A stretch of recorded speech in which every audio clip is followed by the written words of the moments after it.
नमस्कार दोस्तों, स्वागत है आप सभी का एक बार फिर से। जैसा कि हम जानते हैं कि अभी ये कालखंड का चौथा युग यानी कलयुग चल रहा है, जिसे हिंदू धर्मशास्त्रों में सबसे श्रापित युग बताया गया है। आज के इस वीडियो के माध्यम से हम आपको कलयुग के 5 ऐसे रहस्य बताएंगे जिससे आज का मनुष्य बहुत कुछ सीख सकता है। लेकिन उससे पहले अगर आप हमारे चैनल पर नए हैं और भगवान कृष्ण जी के भक्त हैं तो चैनल को अभी सब्सक्राइब करें और इस वीडियो को अपने 11 दोस्तों के साथ शेयर ज़रूर करें, जिससे कि ये जानकारी उन्हें भी प्राप्त हो सके। तो आइए जान लेते हैं।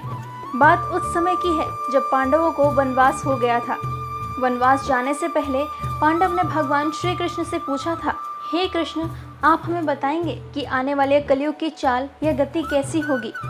तब श्री कृष्ण ने कहा, मैं तुम्हें इसका सीधा सा उत्तर तो नहीं दे सकता, लेकिन तुम 5 भाई वन में जाओ और जो कुछ भी दिखे वो आकर मुझे बताना। मैं तुम्हें उसका कलयुग में प्रभाव बताऊंगा। उसके बाद 5 भाई वन में चले गए। वन में उन्होंने जो कुछ भी देखा उसे देखकर अचंभित रह गए। तो आखिर उन्होंने वन में क्या देखा, श्री कृष्ण ने क्या उत्तर दिया, चलिए जानते हैं। सबसे पहले युधिष्ठिर ने उत्तर दिया, वासुदेव, मैंने तो पहली बार 2 सूंड वाला हाथी देखा। ये मेरे लिए तो बहुत आश्चर्यजनक था। इसके जवाब में श्री कृष्ण कहते हैं कि कलयुग में ऐसे लोगों का ही राज होगा जो दोनों ओर से शोषण करेंगे, बोलेंगे कुछ और करेंगे कुछ और मन में कुछ और होगा। युधिष्ठिर के बाद अर्जुन ने कहा कि मैंने जो देखा वो तो इससे भी ज़्यादा आश्चर्यजनक था। मैंने देखा कि एक पक्षी पंखों पर वेद लिखे हुए है, लेकिन वही पक्षी मुर्दे का मांस खा रहा था। श्री कृष्ण ने अर्जुन को उत्तर देते हुए कहा, कलयुग में ऐसे ही लोग रहेंगे जो बड़े ज्ञानी और धानी कहलाएंगे। वो ज्ञान की चर्चा तो करेंगे, लेकिन उनका आचरण राक्षसी होगा। वो बड़े पंडित और विद्वान कहलाएंगे, किंतु वो ये देखते रहेंगे कि कौन सा मनुष्य कब नहीं रहे और हमारे नाम से संपत्ति कर जाए। अर्जुन के सवाल के जवाब के बाद भीम ने अपना अनुभव बताते हुए कहा कि गाय अपने बछड़े को इतना चाटती है कि वो बछड़ा खून से लहूलुहान हो जाता है। तब श्री कृष्ण कहते हैं कि कलयुग का मनुष्य शिशुपाल हो जाएगा। कलयुग में माँ की अपने बच्चे के लिए ममता इतनी ज़्यादा बढ़ जाएगी कि उन्हें अपने विकास का अवसर ही नहीं मिलेगा। मोह माया में ही घर बर्बाद हो जाएंगे।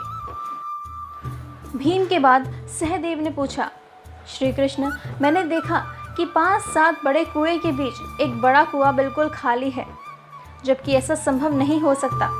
फिर श्री कृष्ण उत्तर देते हैं कि कलयुग में लोग लड़के लड़की की विवाह में, मकान के उत्सवों में, छोटे बड़े उत्सवों में लाखों रुपए खर्च कर देंगे, परंतु पड़ोस में यदि कोई भूखा प्यासा मर रहा होगा तो ये नहीं देखेंगे कि उसका पेट भरा हुआ है या नहीं भरा हुआ।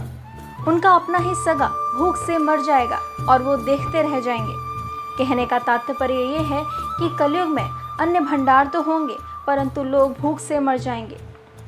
सहदेव के बाद नकुल ने श्री कृष्ण से पूछा कि भगवान कृष्ण, मैंने देखा कि एक बड़ी सी चट्टान पहाड़ से गिरती है और बड़े से बड़ा वृक्ष भी उसे रोकने में सक्षम नहीं हो पाता, परंतु एक छोटे से पौधे से टकराकर वो रुक जाती है।